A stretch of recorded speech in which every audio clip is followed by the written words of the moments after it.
نستعينه ونستغفره ونؤمن به ونتوكل عليه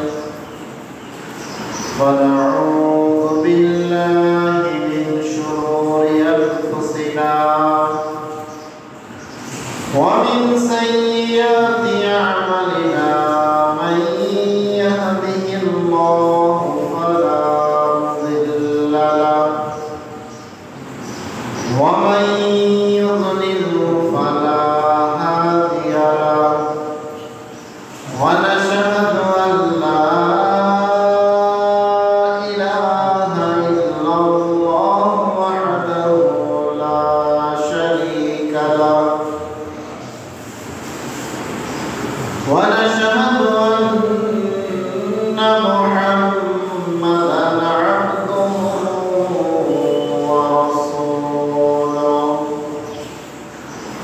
أرسله بالحق بشيرا ونذيرا وداعيا إلى الله بإذنه وسراجا منيرا أما بعد فإن خير الحديث كتاب الله وخير الهدى هدى محمد صلى الله عليه وسلم وشر الأمور محدثاتها وكل محدثة بدعة وكل بدعة ضلالة وكل ضلالة في النار. أعوذ بالله من الشيطان الرجيم. بسم الله الرحمن الرحيم. قاف والقرآن المجيد بل عجبوا أن جاءهم منذر منهم فقال الكافرون هذا شيء عجيب أإذا متنا وكنا ترابا ذلك رجع بعيد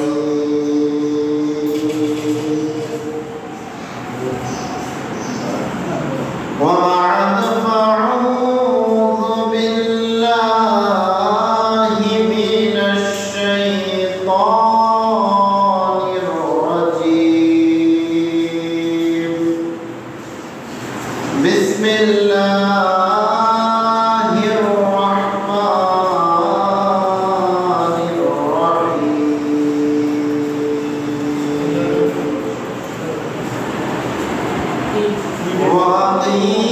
وأقيموا الصلاة إن الصلاة تنهى عن الفحشاء والمنكر ولذكر الله أكبر. عن أبي هريرة رضي الله تعالى عنه قال عن النبي صلى الله عليه وسلم قال من لم يقرأ بأم القرآن في الصلاة فهي خداع ثلاثا غير تمام إلى آخر الحديث رواه مسلم. সম্মানিত উপস্থিতি, প্রশংসা আল্লাহর জন্য। সবাই পড়ি আলহামদুলিল্লাহি রাব্বিল আলামিন। দরুদ এবং সালাম বিশ্বনবী মুহাম্মদুর রাসূলুল্লাহ সাল্লাল্লাহু তাআলা আলাইহি ওয়াসাল্লামের প্রতি। জুমার খুতবার সংক্ষিপ্ত সময়ের আজকের আলোচনার বিষয় সালাত হলো সর্বোত্তম দোয়া। আপনি আল্লাহর নিকটে চাইবেন, আপনি আল্লাহর নিকটে প্রার্থনা করবেন, মোনাজাত করবেন। আল্লাহর নিকটে চাওয়া, আল্লাহর নিকটে প্রার্থনা করা সবচাইতে উত্তম পদ্ধতি হলো সালাত। আপনি সালাতের মাধ্যমেই আল্লাহর নিকটে চাইবেন। আল্লাহ পবিত্র কোরআনে সূরা বাকারার মধ্যে বলছেন ওয়াস্তাঈনু বিস-সাবরি ওয়াস-সালাত। ওয়াস্তাঈনু, তোমরা আল্লাহর নিকটে সাহায্য প্রার্থনা করো, আল্লাহর নিকটে দোয়া করো, আল্লাহর নিকটে প্রার্থনা করো, আল্লাহর নিকটে মুনাজাত করো বিস-সাবরি, ধৈর্যের মাধ্যমে, ওয়াস-সালাত, সালাতের মাধ্যমে, নামাজের মাধ্যমে। আপনার যে কোনো চাওয়া, আপনার যে কোনো প্রার্থনা, আপনার যে কোনো বিপদ থেকে মুক্তির জন্য প্রার্থনা করার পদ্ধতি হচ্ছে আপনাকে আগে ধৈর্য ধারণ করতে হবে, তারপরে আপনাকে সালাতের মাধ্যমে আল্লাহর নিকটে চাইতে হবে। আপনি ধৈর্য ধারণ করবেন, এখনই চাইলাম এখনই দিতে হবে, এ দোয়া আল্লাহ কবুল করেন না। রাসূল সাল্লাল্লাহু আলাইহি ওয়াসাল্লাম বলেছেন, আল্লাহ রাব্বুল আলামিন মানুষের সকল দোয়া কবুল করেন, সকল দোয়া আল্লাহ কবুল করেন, তবে তিন প্রকার দোয়া আল্লাহ কবুল করেন না। তিন প্রকার দোয়া আল্লাহ কবুল করেন না, বাকি সব দোয়াই আল্লাহ মানুষের কবুল করেন। তিন প্রকার কি কি? এক, ইসমুন, পাপ। পাপের দোয়া আল্লাহ কবুল করেন না। আপনি দোয়া করবেন, আল্লাহ আমি চুরি করব, কেউ যেন আমাকে দেখতে না পায়, আমার চুরিকে তুমি কবুল করো, এরকম দোয়া আল্লাহ কবুল করবেন না। যত প্রকার পাপের দোয়া আছে, আপনি জিনা করবেন, অবৈধ সম্পর্ক করবেন, অবৈধ সম্পর্কের জন্য আল্লাহর নিকটে দোয়া করবেন, জিনা করার জন্য আল্লাহর নিকটে দোয়া করবেন, ডাকাতি করার জন্য আল্লাহর নিকটে দোয়া করবেন, অন্যের সম্পদ আত্মসাৎ করার জন্য আল্লাহর নিকটে দোয়া করবেন। এই দোয়া আল্লাহর দরবারে কবুল হবে না। দুই, আত্মীয়তার সম্পর্ক ছিন্ন করার দোয়া আল্লাহর দরবারে কবুল হবে না। আপনার বোনের সাথে, আপনার ভাইয়ের সাথে, আপনার চাচার সাথে, আপনার ফুফুর সাথে আপনার ঝগড়া বিবাদ হয়েছে,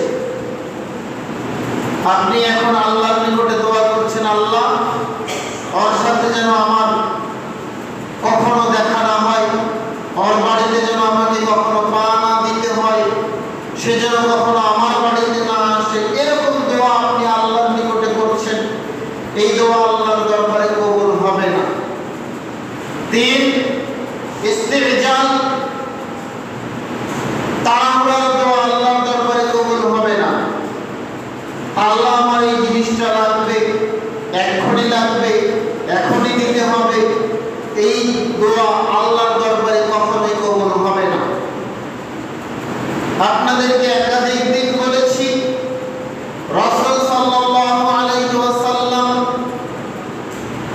বাইতুল্লাহ কাবা ঘরে সালাত আদায় করছিলেন, কাবা ঘরের পাশে সালাত আদায় করছিলেন। আবু জেহেল বলছে, কে আছো, এই কে পারবে? পাশের গ্রামে, পাশের পাড়ায় উট জবাই করা হয়েছে, ওই উটের ভুঁড়িটা আনতে হবে। আর মুহাম্মদ যেই সময়ে সাজদায় থাকবে ওই সময়ে মুহাম্মদের মাথার উপরে ভুঁড়িটা তুলে দিতে হবে। কয়েকজন যুবক দৌড়ে গেল, উটের ভুঁড়িটা নিয়ে আসলো। আর যেই সময়ে মুহাম্মদ সাল্লাল্লাহু আলাইহি ওয়াসাল্লাম সিজদায় রয়েছে সেই সময়ে তার মাথার উপরে, ঘাড়ের উপরে ভুঁড়িটা তুলে দিল। রাসূল সাল্লাল্লাহু আলাইহি ওয়াসাল্লাম মাথা থেকে উটের ভুঁড়ি নামাতে পারেন না, সিজদা থেকে উঠতেও পারছেন না, মনে হচ্ছে তার দম বন্ধ হয়ে যাবে কষ্টে। দূর থেকে ঘটনা অবলোকন করছেন, দেখছেন আব্দুল্লাহ ইবনে মাসউদ কিছু করতে পারছেন না। আর পাশে দাঁড়িয়ে কাফেররা হাসাহাসি করছে।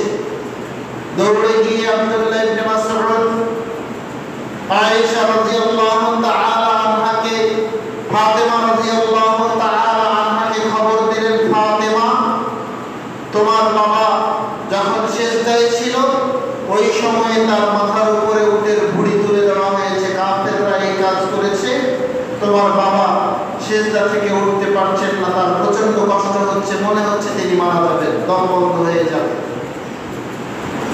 ফাতেমা রাদিয়াল্লাহু তাআলা আনহা দৌড়ে আসলেন, টেনে হিচড়ে কোন রকম ভাবে তিনি উটের ভুঁড়িটা তার বাবার মাথার উপর থেকে নামিয়ে দিলেন। আল্লাহ রাসূল সাল্লাল্লাহু আলাইহি ওয়াসাল্লাম সিজদা থেকে উঠলেন, সালাত শেষ করলেন। সালাত শেষ করার পরে আল্লাহ রাসূল আল্লাহর নিকটে অভিশাপ করলেন। আল্লাহ আবু জেহেল, আবু লাহাব, উতবা, শাইবা এদেরকে তুমি ধ্বংস করো। রাসূল সাল্লাল্লাহু আলাইহি ওয়াসাল্লাম দোয়া করেছিলেন মক্কায়। রাসূল সাল্লাল্লাহু আলাইহি ওয়াসাল্লামের এই দোয়ার ফল পাওয়া গিয়েছিল 12 বছর পর বদর প্রান্তরে। 12 বছর পর বদর প্রান্তরে আল্লাহ রাসূল বদরের যুদ্ধের সময় বলেছিলেন, দেখো কালকে এখানে আবু জেহেলের লাশ থাকবে, এখানে উতবার লাশ থাকবে, এখানে শাইবার লাশ থাকবে।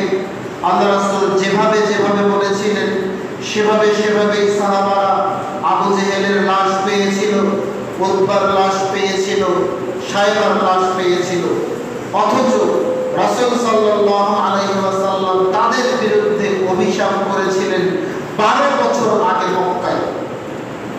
তাহলে রাসূলের দোয়া কবুল হতে সময় লাগে 12 বছর, আপনার আমার এত তাড়াহুড়া কিসের?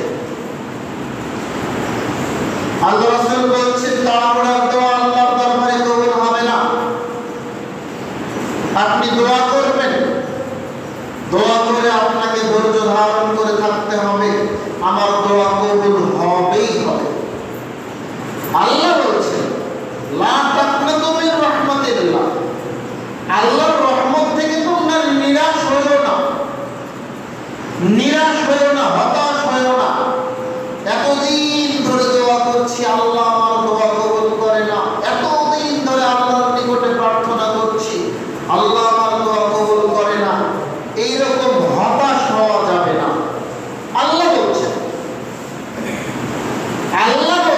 লা তাকনাতু মির রাহমাতিল্লাহ, হতাশ হয়ো না, বরং কি করো ওয়াস্তাইনু বিস-সাবরি ওয়াস-সালাহ, সালাতের মাধ্যমে, ধৈর্য ধরার মাধ্যমে তোমরা আল্লাহর নিকটে প্রার্থনা করো। এটা হচ্ছে আল্লাহর নিকটে প্রার্থনা করার একটা পদ্ধতি। আপনার মধ্যে ধৈর্য থাকতে হবে, আর সবচাইতে উত্তম পদ্ধতি হচ্ছে সালাতের মাধ্যমে আল্লাহর নিকটে চাইতে হবে। যার কারণে সালাতটাই হচ্ছে সবচাইতে বড় দোয়া।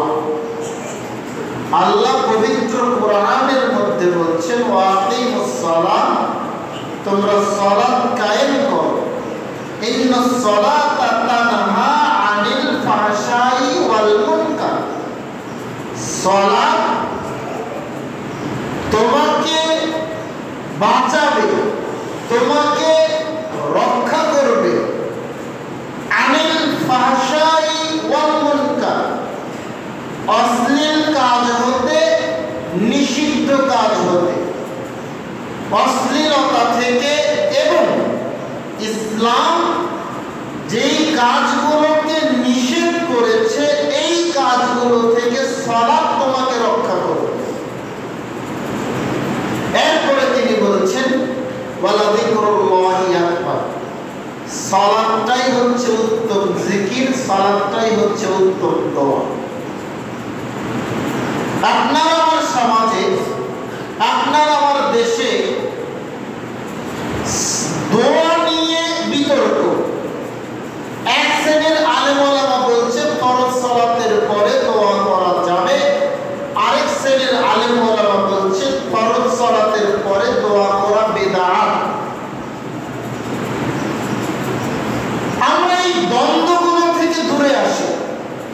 দেখেন, বর্তমান বিশ্বে মুসলিমদের অধঃপতনের প্রধান কারণ হচ্ছে মুসলমানদের মধ্যে ঐক্যবদ্ধ না, মুসলমানরা ঐক্যবদ্ধ না। আপনি দেখেন, মুসলমানরা দোয়া নিয়ে বিতর্ক, মুসলমানদের মধ্যে জোরে আমিন বলা নিয়ে বিতর্ক, মুসলমানদের মধ্যে ফিতরা নিয়ে বিতর্ক, মুসলমানদের মধ্যে তারাবির সালাত নিয়ে বিতর্ক।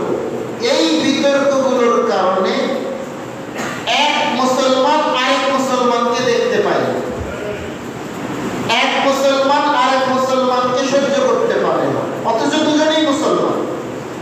আপনিও মুসলমান, আমিও মুসলমান। আপনি আস্তে আমিন বলেন, আমি জোরে আমিন বলি, যার কারণে আমি আপনাকে দেখতে পাই না, আপনি আমাকে দেখতে পারেন না। আপনিও মুসলমান, আমিও মুসলমান। আপনি ফরজ সালাতের পরে সম্মিলিতভাবে হাত তুলে মোনাজাত করেন, আমি করি না, যার কারণে আপনি আমাকে দেখতে পারেন না, আমি আপনাকে দেখতে পারি না। আর এইভাবে যখন মুসলমানরা নিজেদের মধ্যে বিভক্তি সৃষ্টি করেছে, তখন সুযোগ নিয়েছে বিধর্মীরা। আপনি দেখেন, ইসরায়েল ফিলিস্তিনের যে দ্বন্দ্ব, ইসরায়েল ছোট্ট একটা দেশ, ওদের লোক সংখ্যাও বেশি না, সারা বিশ্বে ইহুদিদের সংখ্যা খুবই কম, সেই তুলনায় মুসলমানরা কয়েক গুণ বেশি। অথচ এই ইসরায়েল মুসলমানদেরকে কুকুরের মতো মেরে ফেলছে। মানুষ কুকুরকেও মনে হয় ওরকম মারে। এই ইসরায়েল মুসলমানদের উপরে একের পর এক আঘাত করে যাচ্ছে। সারা বিশ্বের মুসলমানেরা তাকিয়ে তাকিয়ে দেখছে, দেখা ছাড়া কিছু করার নেই। কি করবে? আপনাদের মধ্যে তো ঐক্যবদ্ধই নাই, ঐক্যবদ্ধই তো নাই। আজ যদি সৌদি আরব, আজ যদি ইরাক, ইন্দোনেশিয়া, বাংলাদেশ, পাকিস্তান, যতগুলো মুসলিম কান্ট্রি আছে, সবাই যদি ঐক্যবদ্ধ হয়ে যদি একটা আওয়াজ তুলতো, এই ইসরায়েল ফিলিস্তিনের উপরে এভাবে আঘাত করার সাহস পেত না। কিন্তু মিল আছে? মিলেই তো নাই। প্রতিটা দেশে এই বিষয়গুলো নিয়ে মুসলমানদের মধ্যে দ্বন্দ্ব। এক মুসলমান আরেক মুসলমানকে দেখতে পারে, এক মুসলমান আরেক মুসলমানকে দেখতে পারে না। ফলাফল মুসলমানদের মধ্যে ভাঙন, আর ইহুদি, খ্রিস্টানরা, হিন্দুরা মুসলমানদেরকে সমানে মেরে যাচ্ছে। আপনি কি মনে করেছেন শুধু ফিলিস্তিনের মুসলিমরা মায়ের খাচ্ছে? আপনি আপনার পার্শ্ববর্তী দেশ ভারতের দিকে তাকিয়ে দেখেন না, ভারতের মুসলমানরাও কিন্তু ওই ফিলিস্তিনের মুসলমানদের মতোই কষ্টে আছে। আপনি চিন্তা করিয়েন না ওই দলে আপনিও পড়বেন। বেশি দিন নাই, বেশি দিন নাই। খুব শীঘ্রই আপনার আমার উপরে জুলুম অত্যাচার শুরু হয়ে যাবে, হবেই হবেই। যতদিন মুসলমানরা ঐক্যবদ্ধ হতে পারবে না ততদিন মুসলমানরা এভাবে বিধর্মীদের হাতে মায়ের খাবেই খাবে। আল্লাহ বলেছেন ওয়াতাসিমু বিহাবলিল্লাহি জামিআ, আল্লাহর বিধানকে তোমরা শক্ত করে আঁকড়ে ধরো। আল্লাহ সাবধান করেছেন ওয়ালা তাফাররাকু, খবরদার পৃথক হইও না। অর্থাৎ সবাই মুসলিম হয়ে থাকো, তোমার পরিচয় হবে মুসলমান।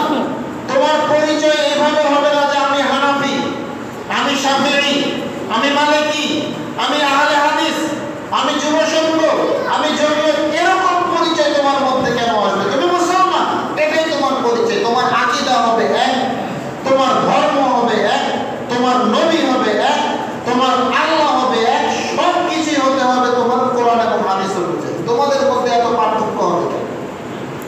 আল্লাহ বলছেন ওয়ালা তাফাররাকু, পৃথক হইও না। এই যখন আপনি পৃথক হয়ে গেছেন তখন কিন্তু বিধর্মীরা সুযোগ নিয়ে নিয়েছে, তখন বিধর্মীরা সুযোগ নিয়ে নিয়েছে। আজ মুসলমানদের চাইতে ইহুদিরা শক্তিশালী, মুসলমানদের চাইতে খ্রিস্টানরা শক্তিশালী, মুসলমানদের চাইতে হিন্দুরা শক্তিশালী। শক্তি যদি কারো কম থাকে তাহলে মুসলমানদের শক্তি কম আছে। আজব আজব বিষয়। তো যাই হোক, বলছিলাম আল্লাহ পবিত্র কোরআনে বলছেন ওয়ালা তাফাররাকু, মুসলমানরা খবরদার পৃথক হইও না। আল্লাহর এই কথাটাকে যদি আমরা আজ ধারণ করতে পারতাম, আল্লাহর এই কথাটাকে যদি আমরা আমাদের বাস্তবিক জীবনে বাস্তবিকভাবে রূপ দিতে পারতাম, আমাদের দৈনন্দিন জীবনে যদি আমরা এই পৃথক না হতাম, মুসলমানদের মধ্যে এতগুলো যদি দল না হতো, তাহলে আজ বিশ্বের সবচাইতে মুসলিমরা সবার উপরে থাকত, সবার উপরে থাকত। সময় আসবে মুসলমানরা এক হবে, এক হবে মুসলমানরা। তবে সেটা কবে, কখন, আল্লাহু আলাম, আল্লাহ ভালো জানেন। বলছিলাম আমাদের মধ্যে এত ফেরকা, আমাদের মধ্যে এত পৃথক, এটা ঠিক না। আমাদেরকে ঐক্যবদ্ধ হতে হবে। ঐক্যবদ্ধ হয়ে আমাদেরকে বিধর্মী শক্তির বিরুদ্ধে লড়াই করতে হবে। এটা হতে হবে একজন মুসলিমের নীতি, মূল নীতি। আপনি চিন্তা করে দেখেন, রাসূল সাল্লাল্লাহু আলাইহি ওয়াসাল্লাম নিজে বিভিন্ন যুদ্ধে সেনাপতির দায়িত্ব পালন করেছেন। তখন মুসলমানরা বিধর্মী শক্তির বিরুদ্ধে যুদ্ধ করেছিল, কারণ তখন তাদের মধ্যে হানাফি ছিল না, তাদের মধ্যে শাফিঈ, মালিকি, হাম্বলি, আহলে হাদিস, জমিয়ত, যুব সংঘ এগুলো ছিল না। তারা সবাই মুসলমান ছিল, যার কারণে আল্লাহ রাসূল সাল্লাল্লাহু আলাইহি ওয়াসাল্লাম ওই সময় মুসলমানদেরকে নিয়ে যুদ্ধ করেছে। হানাফি, শাফিঈ, মালিকি এদেরকে নিয়ে তিনি যুদ্ধ করেন, তিনি মুসলমানদেরকে নিয়ে যুদ্ধ করেছিলেন। আজও যদি মুসলমানরা এক হয়ে থাকতো তাহলে আজও মুসলমানরা যুদ্ধ করতে যেত, কিন্তু মুসলমানরা তো এক হয়ে নাই। মুসলমানরা হয়ে গেছে দল, বিভিন্ন দলে বিভক্ত হয়ে গিয়ে তারা এখন আর যুদ্ধ করতে পারে। ওয়াল্লাহি, আল্লাহর কসম করে বলছি, মুসলমানরা যতদিন একত্রিত হবে না ততদিন পর্যন্ত এই সমস্যার সমাধান হবে না। তা আসুন আমরা দোয়া করি, অন্তত পক্ষে এটা দোয়া করি, আল্লাহ তুমি মুসলমানদেরকে ঐক্যবদ্ধ হওয়ার তৌফিক দান করো। আল্লাহ মুসলমানরা যেন ঐক্যবদ্ধ হয়ে বিধর্মী শক্তির বিরুদ্ধে লড়াই করতে পারে, জিহাদ করতে পারে। আল্লাহ সেই ঈমান, সেই শক্তি তুমি মুসলমানদেরকে দান করো। আল্লাহ। তো বলছিলাম আমাদের সমাজে দ্বন্দ্ব হচ্ছে ফরজ সালাতের পরে মুনাজাত করা যাবে কি যাবে না। আপনি এই দ্বন্দ্বে যেখানে আল্লাহ বলেছেন ওয়ালা যিকরুল্লাহি আকবার, সালাতটাই হচ্ছে উত্তম জিকির, সালাতটাই হচ্ছে উত্তম দোয়া। আপনি সালাতটাকে দোয়া হিসেবে নেন না, আর তারপরে দোয়া করার যেটা পদ্ধতি, আপনি সূরা আল আরাফ খুলে দেখেন 205 নম্বর 206 নম্বর আয়াত। আল্লাহ বলছেন ওয়াযকুর রাব্বাকা ফি নাফসিকা তাদাররুআন ওয়া খীফা। হে নবী মুহাম্মদ সাল্লাল্লাহু আলাইহি ওয়াসাল্লাম, আল্লাহ আমাদের নবীকে দোয়া করার পদ্ধতি শিখিয়ে দিচ্ছেন। কিভাবে? ওয়াযকুর রাব্বাকা ফি নাফসিকা, তুমি আল্লাহর নিকটে দোয়া করো, আল্লাহকে স্মরণ করো, আল্লাহর নিকটে প্রার্থনা করো একাকীভাবে। ফি নাফসিকা, একাকীভাবে। তাদাররুআন ওয়া খীফা, বিনয়ী হয়ে, ভয় ভীতি নিয়ে আপনি আল্লাহর নিকটে দোয়া করবেন একাকীভাবে। আপনার মধ্যে বিনয়ী ভাব আসতে হবে, আপনার মধ্যে আল্লাহর ভয় আসতে হবে, কান্নাকাটি করতে হবে।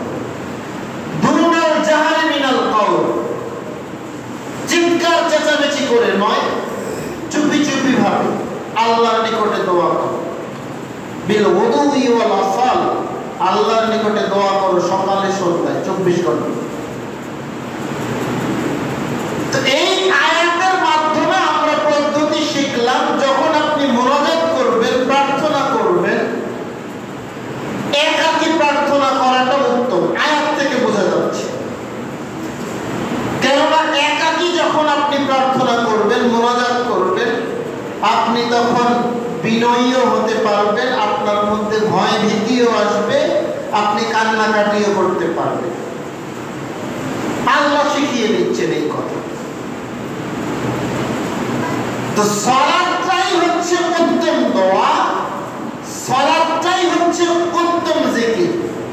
আপনি দেখেন, আপনাকে প্রমাণ করে দিয়ে যাচ্ছে, সালাতটা যে উত্তম দোয়া আপনাকে প্রমাণ করে দিয়ে যাচ্ছে। আপনি মসজিদে প্রবেশ করছেন, আপনি মসজিদে প্রবেশ করার সময় কি বলছেন? আল্লাহুম্মা ফতাহলি আবওয়াব রাহমাতিকা, আল্লাহ আমার জন্য তুমি তোমার রহমতের দরজাগুলো খুলে দাও। আপনি ঢুকলেন মসজিদে, বললেন আল্লাহর নিকটে যে আল্লাহ আমি এখন মসজিদে ঢুকছি, আমার জন্য তোমার রহমতের দরজাগুলো খুলে দাও। এটা হচ্ছে আপনার মসজিদে ঢোকার প্রথম কথা। আপনি এবার আসলেন, আসার পরে আপনি বলছেন আল্লাহু আকবার, আল্লাহ মহান। আল্লাহ মহান বলে দুই হাত আপনি উপরে তুলে তারপরে বুকের উপরে হাত পাচ্ছেন, আপনি বুঝাচ্ছেন যে এখন আমার নিয়ন্ত্রণে কিচ্ছু নেই,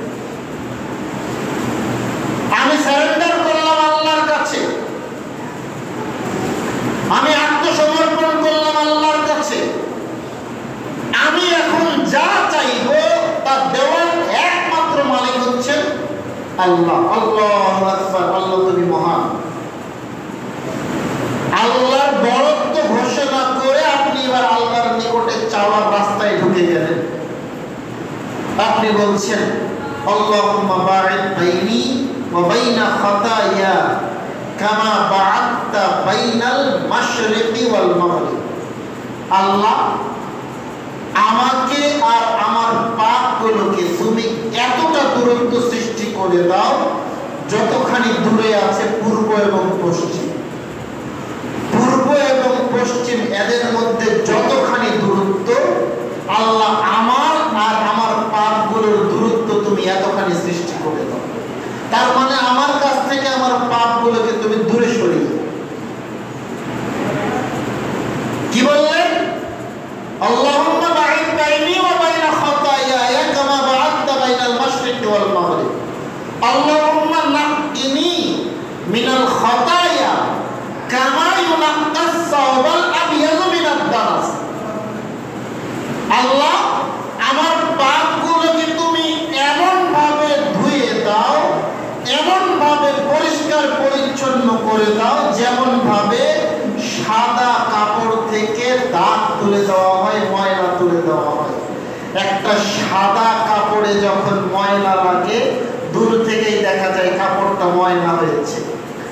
কাপড়টা যখন আপনি সুন্দর করে পরিষ্কার করবেন, ওই কাপড়টা যখন আপনি সাবান দিয়ে হুইল পাউডার দিয়ে সুন্দরভাবে পরিষ্কার করবেন, তখন কাপড়টা তার পুরনো রূপ ফিরে পাবে, দেখতে সুন্দর লাগবে, একেবারে ধবধবা হয়ে যাবে। আপনি আল্লাহর নিকটে এটাই দোয়া করছেন, আল্লাহ সাদা কাপড় থেকে ময়লা যেভাবে দূর করে নেওয়া হয়, সাদা কাপড় ধোয়ার পরে যেমন তার মধ্যে ময়লা দেখা যায় না, আল্লাহ আমার পাপগুলোকে তুমি ওইভাবে ধুয়ে দাও যেভাবে সাদা কাপড়কে ময়লা মুক্ত করা হয়। আল্লাহুম্মা আগসিল খাতায়া, আল্লাহ আমার পাপগুলোকে তুমি ধুয়ে দাও, বিল মাই ওয়াস সালজি ওয়াল বারদ, আমার পাপগুলোকে তুমি ধুয়ে দাও পানি দিয়ে, শিশির বিন্দু দিয়ে আর বরফ দিয়ে। আল্লাহ আমার পাপগুলোকে তুমি ধুয়ে দাও। তার মানে আপনি শুরু করলেন আল্লাহু আকবার দিয়ে, দেওয়ার পরে আপনি প্রথমেই আপনার পাপের জন্য আল্লাহর নিকটে ক্ষমা চাচ্ছেন। এটা কি দোয়া না? এটা তো একটা অনেক বড় দোয়া, অনেক বড় একটা প্রার্থনা। আপনি বাংলায় চাইলে কি চাইতেন? এটাই চাইতেন না, আল্লাহ তুমি আমাকে মাফ করে দাও, আল্লাহ তুমি আমাকে ক্ষমা করে দাও, এটা চাইতেন না? এটাই তো চাইতেন। তো আপনি তো সালাতের মধ্যে ওটাই চাইলেন, আল্লাহ আমার পাপ তুমি ক্ষমা করে দাও। বরং আপনি আরো সুন্দর উত্তম ভাষা ব্যবহার করেছেন, আরো সুন্দর উত্তম ভাষা ব্যবহার করেছেন। আপনি অর্থ জানেন না দেখে আপনি বলছেন যে দোয়াই করা হয় না। এরপরে আপনি বলছেন আউযু বিল্লাহিস সামিউল আলিম মিনাশ শাইতানির রাজিম মিন হামজিহি ওয়া নাফসিহি ওয়া নাফসি, বিসমিল্লাহির রহমানির রহিম, আলহামদুলিল্লাহি রাব্বিল আলামিন, আর রহমানির রহিম, মালিক ইয়াউমিদ্দিন। আপনি সূরা ফাতিহা তেলাওয়াত করছেন। আবু হুরায়রা রাদিয়াল্লাহু তাআলা আনহু বলেন, রাসূল সাল্লাল্লাহু আলাইহি ওয়াসাল্লাম বলেছেন, মান লাম ইয়াকরা বিউম্মিল কুরআন, যে ব্যক্তি সালাতে উম্মুল কুরআন অর্থাৎ সূরা ফাতিহা তেলাওয়াত করলো না। সূরা ফাতিহাকে আল্লাহ রাসূল বললেন উম্মুল কুরআন, কোরআনের মা। কোরআনের মা বলা হয় সূরা ফাতিহাকে। এই ভাষা আমি বলিনি, এটা বিশ্বনবী মুহাম্মদুর রাসূলুল্লাহ সাল্লাল্লাহু আলাইহি ওয়াসাল্লাম বলেছেন। তিনি বলছেন যেই ব্যক্তি সালাতের মধ্যে উম্মুল কোরআন তেলাওয়াত করবে না অর্থাৎ সূরা ফাতিহা পড়বে না, ফাহিয়া খিদাউন, সালাসান, তিনবার তিনি এই কথা বললেন, গায়রু তামাম, তার সালাত অসম্পূর্ণ, তার সালাত অসম্পূর্ণ, তার সালাত অসম্পূর্ণ। আপনি যদি সালাতের মধ্যে সূরা ফাতিহা তেলাওয়াত না করেন তাহলে আপনার সালাত অসম্পূর্ণ। অন্য হাদিসে আল্লাহ রাসূল বলছেন, লা সালাতা লিমান লাম ইয়াকরা বিফাতিহাতিল কিতাব, যেই ব্যক্তি সালাতে সূরা ফাতিহা তেলাওয়াত করবে না, পাঠ করবে না, তার নামাজই হবে না। তার মানে সালাতের মধ্যে সূরা ফাতিহা তেলাওয়াত করা জরুরি। ইমাম তো পড়বে, পিছনে যারা মুসল্লি আছে তাদেরকেও পড়তে হবে। প্রমাণ এই হাদিসেই আবু হুরায়রাকে প্রশ্ন করা হচ্ছে, আবু হুরায়রা, ইন্না কুন্না, আমরা তো জামাতের সাথে সালাত আদায় করি, ইমাম সাহেব তো সূরা ফাতিহা পড়ে। তখন আবু হুরায়রা বলছেন যে তখন তোমরা মনে মনে ইমামের সাথে সূরা ফাতিহা পাঠ করবে। যখন ইমাম সালাতে সূরা ফাতিহা তেলাওয়াত করবে তখন তোমরা ইমামের সাথে মনে মনে পাঠ করবে। ইমাম পড়ে জোরে জোরে, তোমরা পাঠ করবে মনে মনে। ইমাম পড়বে জোরে জোরে, তোমরা পাঠ করবে মনে মনে। তাই বলে সব সালাতে তো না, যোহর, আসর, এরপরে মাগরিবের শেষের 1 রাকাত, এশারের শেষের 2 রাকাত, এগুলোতে তো ইমামও আস্তে আস্তে পড়ে, মুক্তাদিও আস্তে আস্তে পড়ে। আর জুমার নামাজে, ফজরের নামাজে, মাগরিবের প্রথম 2 রাকাত, এশারের প্রথম 2 রাকাত, এগুলোতে তো ইমাম ইমাম জোরে জোরে সূরা ফাতিহা পড়ে, তো যখন ইমাম জোরে জোরে সূরা ফাতিহা পড়বে তখন তোমরা আস্তে আস্তে পড়বে। কেননা ফাইন্নি সামি'তু রাসূলুল্লাহি সাল্লাল্লাহু আলাইহি ওয়াসাল্লাম, আমি আল্লাহ রাসূল সাল্লাল্লাহু আলাইহি ওয়াসাল্লামকে বলতে শুনেছি, আল্লাহ রাব্বুল আলামিন বলেন, কাসামতু সালাতা বাইনি ওয়া বাইনা আবদি নিসফাইনি বিনিসফাইনি, আমি সালাতটাকে আমার আর আমার বান্দার মধ্যে দুই ভাগে ভাগ করেছি। আল্লাহ বলছেন হাদিসে কুদসি, আমি সালাতটাকে আমার আর আমার বান্দার মাঝে দুই ভাগে ভাগ করে নিয়েছি। কিভাবে? বান্দা যখন বলে আলহামদুলিল্লাহি রাব্বিল আলামিন, সকল প্রশংসা আল্লাহর জন্য যিনি সারা বিশ্বের প্রতিপালক, যখন বান্দা এই আয়াত পড়ে তখন আল্লাহ বলেন হামিদানি আবদি, আমার বান্দা আমার প্রশংসা করবে। আপনি বললেন আলহামদুলিল্লাহি রাব্বিল আলামিন, আপনার এই আলহামদুলিল্লাহি রাব্বিল আলামিন বলার সাথে সাথে আল্লাহ বলছেন হামিদানি আবদি, আমার বান্দা আমার প্রশংসা করবে। আপনি বলছেন আর রহমানির রহিম, যিনি পরম দয়ালু দয়াময়।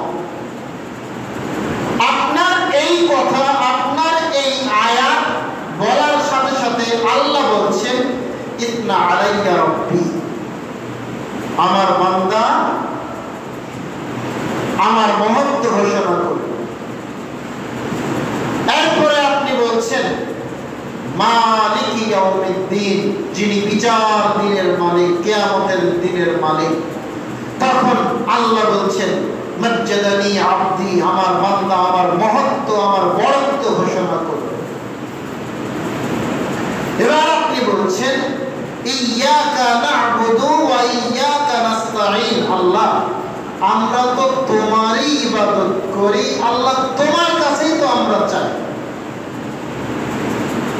তোমার কাছেই আমরা চাই, আমরা তোমারই ইবাদত করি, যেহেতু তোমার ইবাদত করি তাই তোমার কাছেই চাই। যখন আপনি এই কথা বলছেন আল্লাহ তখন বলছে এই যে এটাই হচ্ছে আমার আর আমার বান্দার মধ্যে পার্থক্যকারী। অর্থাৎ এই আয়াতের আগ পর্যন্ত বান্দা যা বলল তা আমার জন্য, আর এখন বান্দা যা বলবে তা বান্দা নিজের জন্য চাইবে, আর আমি আল্লাহ বান্দা আমার নিকটে যা চাইবে আমি আল্লাহ তাকে দিয়ে দেব। সুবহানাল্লাহ। আপনি কি চাচ্ছেন? আপনি চাচ্ছেন ইহদিনাস সিরাতাল মুস্তাকিম, আল্লাহ আমাদেরকে সরল সহজ সঠিক পথ দেখাও। সিরাতাল্লাযীনা আন'আমতা আলাইহিম, আল্লাহ তাদের পথে আমাদেরকে পরিচালিত করো যাদের উপরে তোমার নিয়ামত রয়েছে, যারা সৎ সালেহ তাদের পথে তুমি আমাদেরকে নিয়ে যাও, তাদের পথে তুমি আমাদেরকে পরিচালিত করো। গায়রিল মাগযুবি আলাইহিম ওয়ালাদ-দাল্লিন, আল্লাহ তাদের রাস্তায় আমাদেরকে নিয়ে যাইও না যারা পথভ্রষ্ট, যারা পাপী, যারা পথভ্রষ্ট, তাদের রাস্তায় আমাদেরকে নিয়ে যাইও না।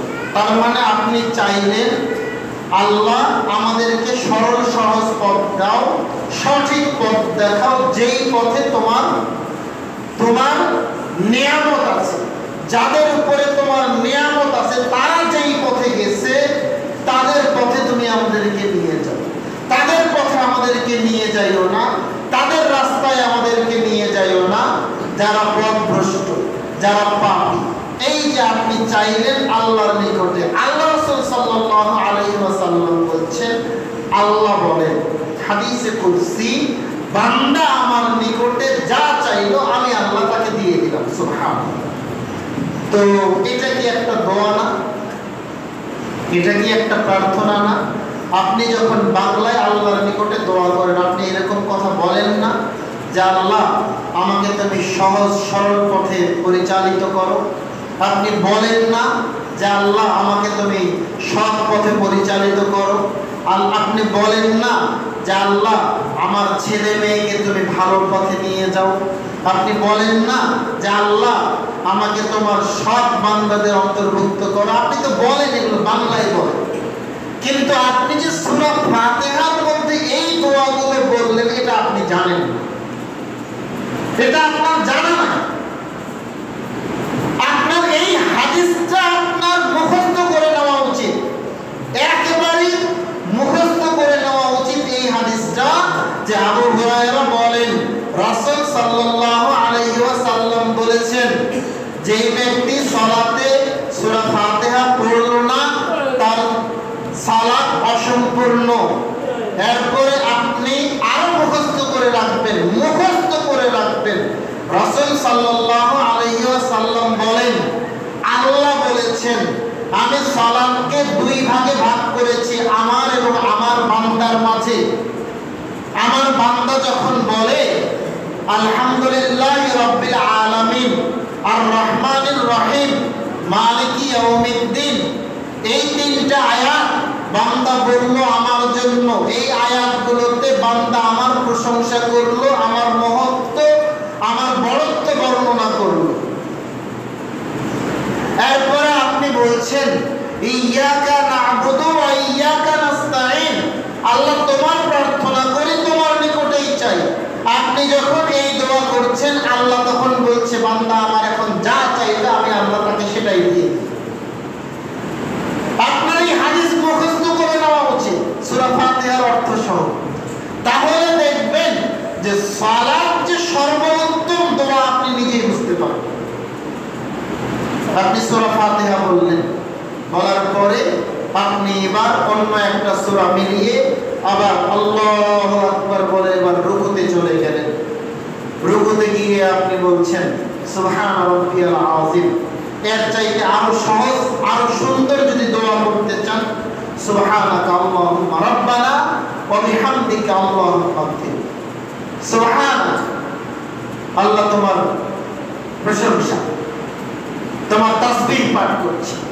আল্লাহুম্মা, হে আল্লাহ, ওয়া বিহামদিকা, তোমার প্রশংসা করছি। আল্লাহুম্মা গফিরলি, আল্লাহ তুমি আমাকে ক্ষমা করে দাও। আপনি ওখানেও আল্লাহর নিকটে ক্ষমা চাচ্ছেন। এরপরে সামিআল্লাহু লিমান হামিদা, আল্লাহ শুনেন তার কথা যারা আল্লাহর প্রশংসা করতে পারে, যারা আল্লাহর প্রশংসা করতে জানে।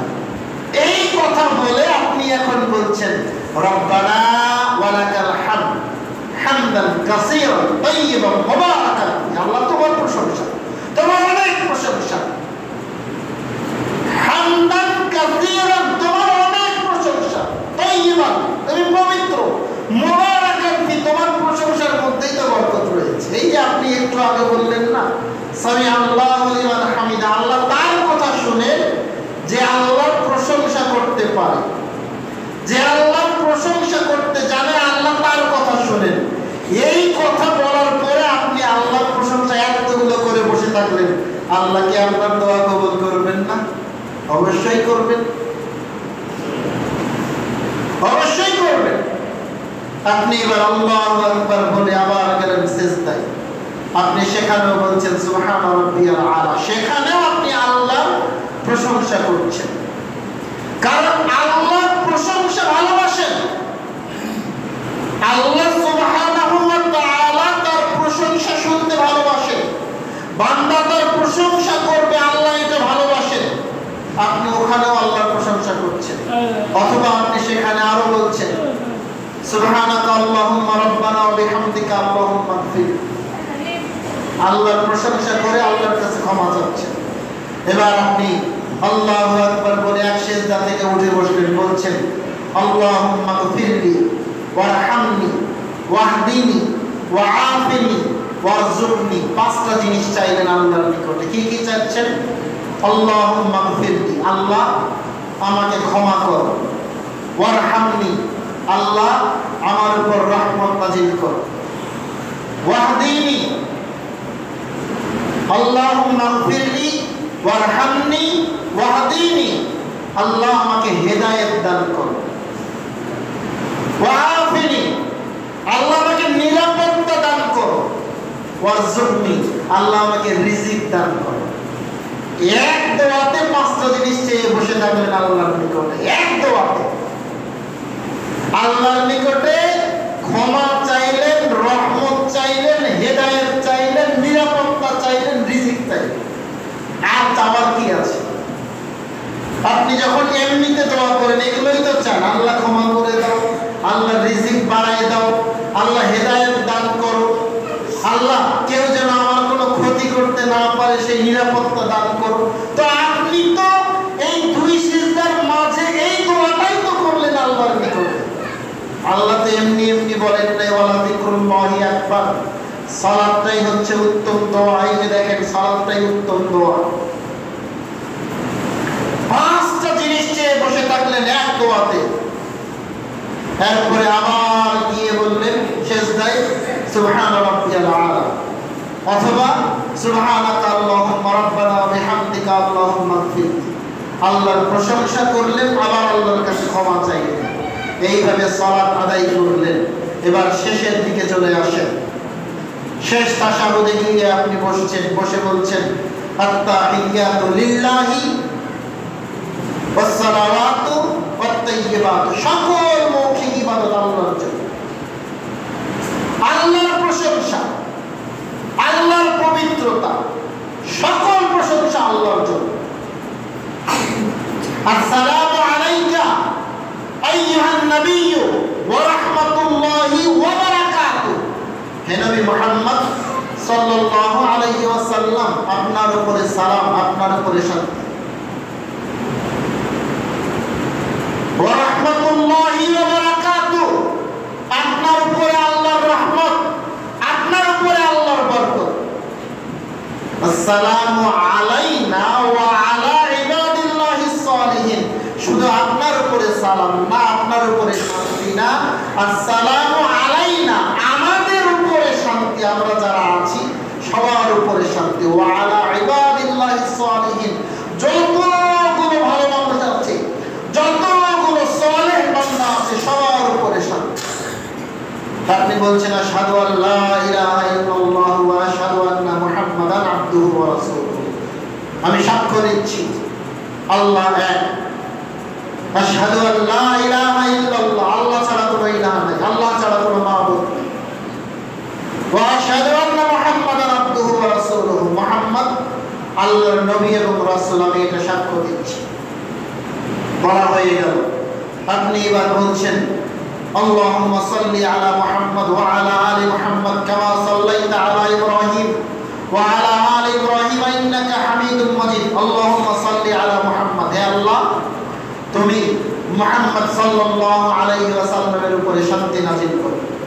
ওয়া আলা আলি মুহাম্মদ, মুহাম্মদের বংশধরদের উপরে তুমি শান্তি নাযিল করো। কামা সাল্লাইতা আলা ইব্রাহিম, যেমন শান্তি দিয়েছিলে তুমি ইব্রাহিম আলাইহিস সালাতু ওয়াস সালামকে। ওয়া আলা আলি ইব্রাহিম, এবং তার ইব্রাহিম আলাইহিস সালাতু ওয়াস সালামের পরিবার পরিজন বংশধরদেরকে তুমি যেরকম শান্তি দিয়েছিলে তুমি সেরকম শান্তি নাযিল করো মুহাম্মদ সাল্লাল্লাহু আলাইহি ওয়াসাল্লামের উপর। ইন্নাকা হামিদুম মাজিদ, আল্লাহ তুমি তো প্রশংসিত, তুমি তো ক্ষমতাবান। আল্লাহুম্মা বারিক আলা মুহাম্মদ, হে আল্লাহ তুমি মুহাম্মদের উপরে বরকত নাযিল করো। ওয়া আলা আলি মুহাম্মদ, মুহাম্মদের বংশধরদের উপরে তুমি বরকত নাযিল করো। কামা বারাকতা আলা ইব্রাহিম, যেমন বরকত তুমি নাযিল করেছিলে ইব্রাহিম আলাইহিস সালাতু ওয়াস সালামের উপরে। ওয়া আলা আলি ইব্রাহিম, এবং ইব্রাহিম আলাইহিস সালাতু ওয়াস সালামের বংশধরদের উপরে তুমি যেরকম বরকত নাযিল করেছিলে সেরকম বরকত তুমি নাযিল করো মুহাম্মদ সাল্লাল্লাহু আলাইহি ওয়াসাল্লাম এবং তার বংশধরদের উপরে। ইন্নাকা হামিদুম মাজিদ, আল্লাহ তুমি তো প্রশংসিত, তুমি তো ক্ষমতাবান। এই দোয়া আপনি করলেন মুহাম্মদ সাল্লাল্লাহু আলাইহি ওয়াসাল্লামের জন্য। তো এই দোয়াটা আপনার কি হতে পারে না? আমরা তো আবার প্রফিট খুঁজি, লাভ খুঁজি, এই দোয়া আমি করব কারণটা কি? কারণ হচ্ছে আল্লাহ রাসূল বলছেন মান সাল্লা আলাইয়া ওয়াহিদান, কেউ যদি আমার উপরে একবার দরুদ পাঠ করে সাল্লাল্লাহু আলাইহি আশরা সালাওয়াত, আল্লাহ তার উপরে 10 বার রহমত নাযিল করবেন। সুবহানাল্লাহ, একবার দরুদ করবেন 10 বার রহমত। শুধু তাই না, আল্লাহ তাকে 10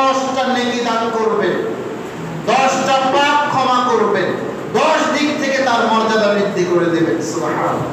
এগুলো সব আপনার জন্য। এই যে লাভ খুঁজে বেড়াচ্ছেন, এই যে লাভ, এগুলো লাভ।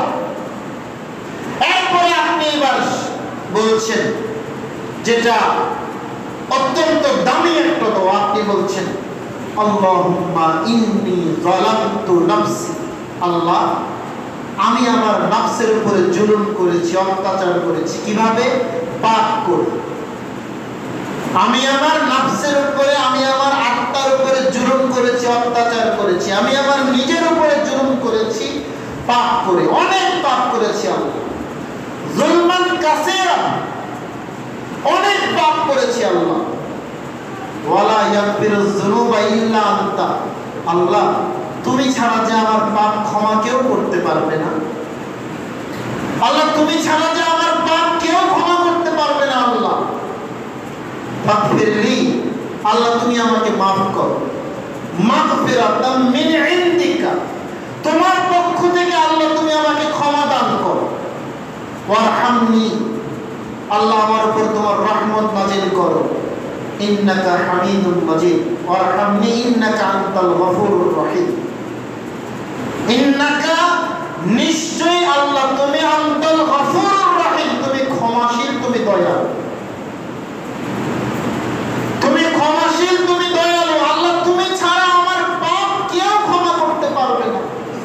আল্লাহ তুমি ছাড়া কেউ ক্ষমা করতে পারবে না। আল্লাহ আমি অনেক গুনাহ করেছি, অনেক পাপ করেছি, আল্লাহ তুমি আমার পাপগুলো ক্ষমা করে দাও। এইভাবে আপনি দোয়া করছেন কার নিকটে? আল্লাহর নিকটে। তাও আবার কখন? সালাম ফিরানোর আগে। আর আল্লাহ রাসূল সাল্লাল্লাহু আলাইহি ওয়াসাল্লাম বলেছেন সালাম ফিরানোর আগের দোয়া আল্লাহ ফেরত দেন না। মানে আপনি সালাম ফিরানোর আগে আল্লাহর নিকটে যা দোয়া করবেন আল্লাহ আপনাকে সেটা দিয়ে দিবেন। তো আপনি এইভাবে আল্লাহর নিকটে ক্ষমা চাচ্ছেন, আল্লাহ কি আপনাকে ক্ষমা করবেন না? অবশ্যই করবেন। আল্লাহ বলছেন ওয়ালা যিকরুল্লাহি আকবার, সালাতটাই হচ্ছে সর্বোত্তম দোয়া। আপনি মানুষ, সাধারণ মানুষ বুঝেন না, যার কারণে আপনি দোয়া নিয়ে মারামারি করছেন।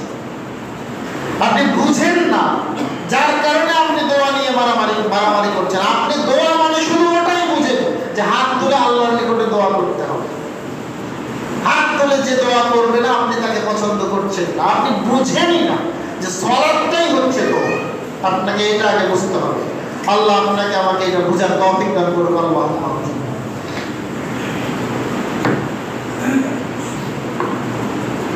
আলহামদুলিল্লাহি ওয়াহদা ওয়াসসালাতু ওয়াসসালামু আলা মান লা নাবিয়্যা বা'দা।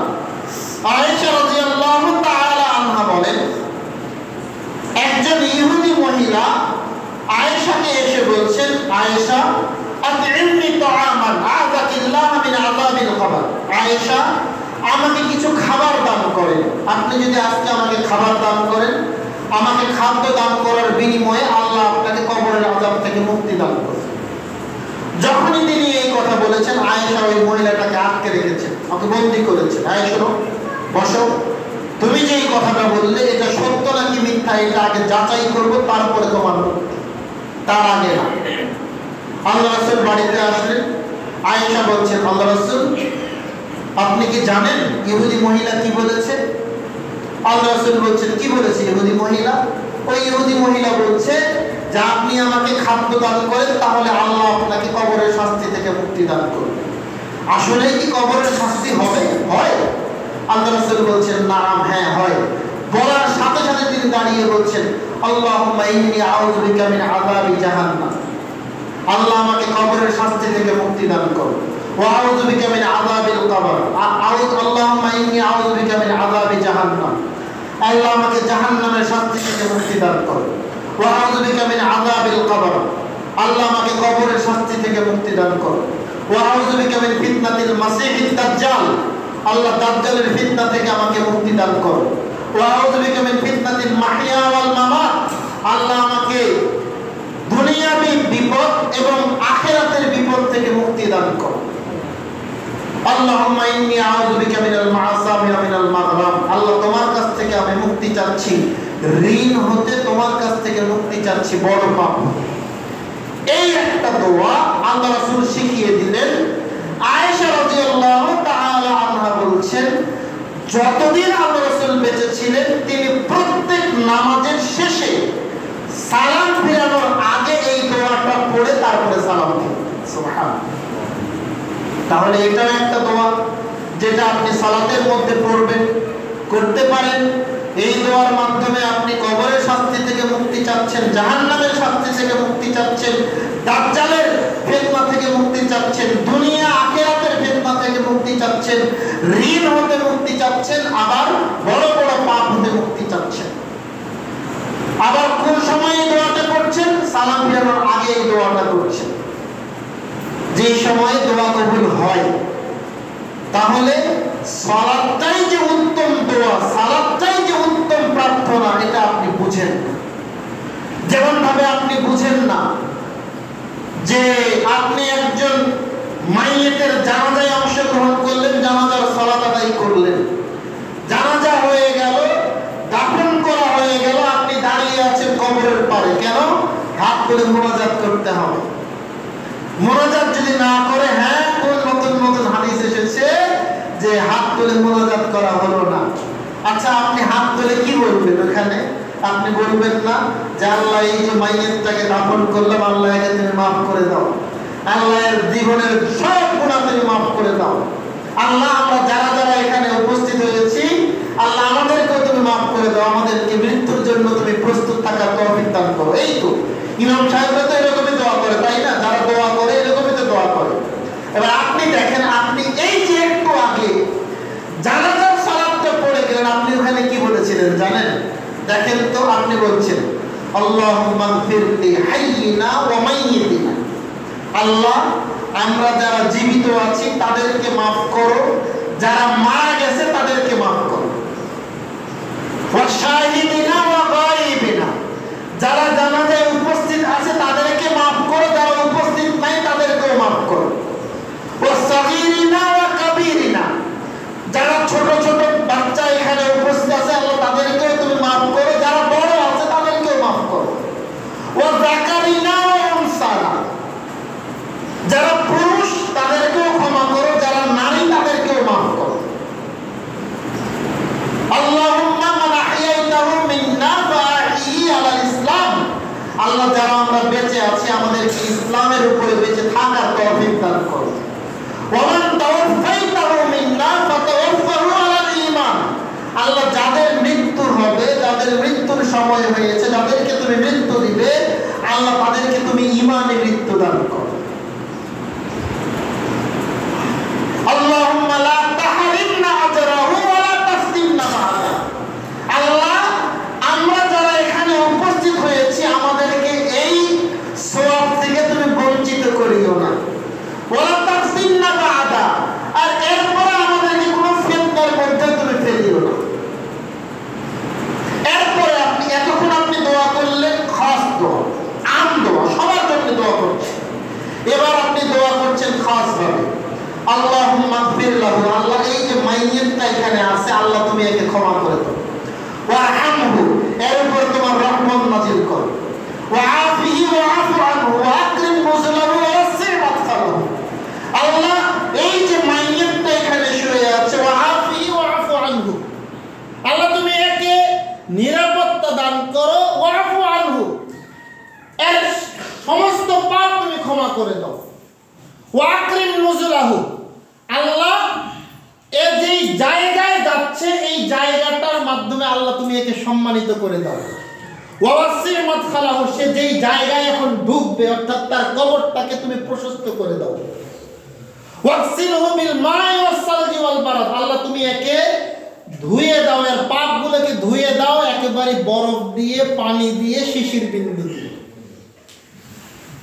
কার জন্য দোয়া করছেন আপনি? মাইয়েতের জন্য দোয়া করছেন। তো এই তো আপনি মাইয়েতের জন্য এতক্ষণ ধরে তো সালাতের মাধ্যমে দোয়া করলেন, আপনাকে আবার নতুন ভাবে কবরের পাশে দাঁড়িয়ে হাত তুলে আপনি কি চাইবেন? আপনি তো একটু আগে চাই আসছেন এবং উত্তম পদ্ধতিতে চেয়েছেন, আপনি সালাতের মাধ্যমে চেয়েছেন, তো আল্লাহ কোনটা কবুল করবে? সালাতের মাধ্যমেরটা কবুল করবে নাকি আপনি ওই কবরের চতুর্দিকে দাঁড়িয়ে দোয়া করবেন এটা কবুল করবে? কোনটা? কবরের পাশে দোয়া কবুল হয় না আমি এই কথা বলছি না, কবরের পাশে দোয়া কবুল হয়। আল্লাহ রাসূল কবরের পাশে দাঁড়িয়ে একাধিক দিন রাতের বেলা ঘুম থেকে উঠে গিয়ে দোয়া করেছেন। মর্মে সহিহ বুখারী মুসলিমে একাধিক হাদিস আছে, তবে সেটা একাকী দলবদ্ধভাবে নয়। আপনি বুঝেন না, আপনাকে বুঝতে হবে। আল্লাহ রাব্বুল আলামিন বলছেন, হ্যাঁ, ইন্নাস সালাতা তানহা আনিল ফাহশাই ওয়াল মুনকার, নিশ্চয়ই সালাত তোমাকে পাপ থেকে, নিষিদ্ধ কাজ থেকে দূরে রাখবে। ওয়ালা যিকরুল্লাহি আকবার, সালাতটাই হচ্ছে উত্তম জিকির, উত্তম দোয়া। আপনি নামাজ পড়বেন, সালাত আদায় করবেন, এই নিয়াতে পড়বেন, এভাবে পড়বেন যে এই সালাতের মাধ্যমেই আমি আমার রিজিক বাড়িয়ে নিব, আমি আমার পাপ ক্ষমা করে নিব, আমি আমার নিরাপত্তা চেয়ে নিব, আমি আমার উপরে আল্লাহর রহমত চেয়ে নিব, সর্বোপরি আমি যত পাপ করেছি সব পাপ থেকে আল্লাহর নিকটে ক্ষমা চাইব। এইভাবে নামাজ পড়বেন, দেখবেন আপনার সালাতটা আপনার জন্য অত্যন্ত উপকারী একটা বিষয় হবে। কিভাবে? আল্লাহ বলছেন, ইন্নাস সালাতা তানহা আনিল ফাহশাই ওয়াল মুনকার, নামাজ তোমাকে পাপ থেকে দূরে থাকবে। অনেক এরকম হাজার হাজার মানুষ আছে, নামাজ পড়ে দেখেন সিগারেটও খায়, নামাজ পড়ে সুদ খায়, নামাজ পড়ে ঘুষ খায়, নামাজ পড়ে মিথ্যা কথা বলে। তার মানে তার নামাজ সঠিক হচ্ছে না।